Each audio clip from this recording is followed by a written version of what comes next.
সুখটা আপনি কতদিনের জন্য চান? সারা জীবনের জন্য, না ক্ষণিকের জন্য, না 7 দিনের জন্য, না 1 মাসের জন্য, না 2 মাসের জন্য, না 6 মাসের জন্য, নাকি সারা জীবনের জন্য? যদি আপনি 7 দিনের জন্য সুখ চান, তাহলে নেশা করুন। 7 দিন পর দেখবেন নেশা করাটাও ভালো লাগবে না।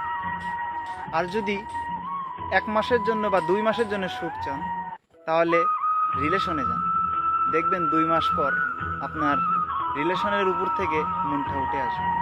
আর যদি 6 মাসের জন্য সুখ চান, তাহলে আপনি বিয়ে করুন। কেননা বিয়ের 6 মাস পর্যন্ত আপনি সুখ পাবেন, তারপরে এই যত রাজ্যের দায়িত্ব আপনার মাথায় এসে পড়বে, সুখটা নষ্ট হয়ে যাবে। আর যদি মনে করেন যে সারা জীবনের জন্য আমি সুখ চাই, তাহলে আপনি আপনার কর্মে লিপ্ত থাকুন, দেখবেন সুখ এমনিই চলে আসবে।